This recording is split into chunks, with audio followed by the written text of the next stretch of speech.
economic news, the September jobs report showed the American economy remains strong, with 119,000 new jobs added, more than double expectations. These gains came after the summer passage of President Trump's historic tax cuts and multiple big trade deals with countries around the world. In particular, construction jobs surged by 19,000 in September, the largest monthly gain in a year.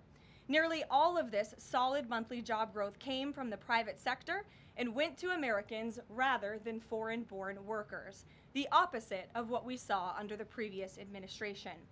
Inflation also remains under control, and wages are up by 3.8% over the year for American workers because of President Trump's pro-growth policies. In fact, real wages are on pace to increase roughly $1,200 for the average worker this year under President Trump. This is a complete reversal of the failed Biden era, when we saw inflation skyrocket to 9%, causing private sector workers to see their wages decline by approximately $3,000. We know that Americans are still hurting from the 4-decade high inflation caused by Joe Biden and the Democrats, but President Trump is making significant progress to fix this, and he will not stop working until he solves it. As the president recently stated, he is never satisfied.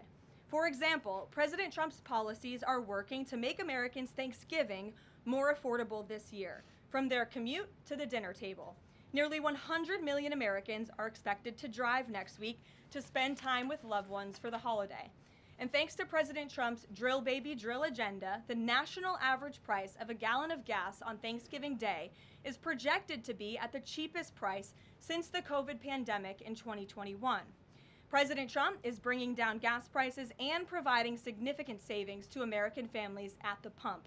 And again, we expect those prices to continue to decline. According to the American Farm Bureau Federation's annual survey, cooking Thanksgiving dinner will also cost less this year than it did last year and is down about 5% overall.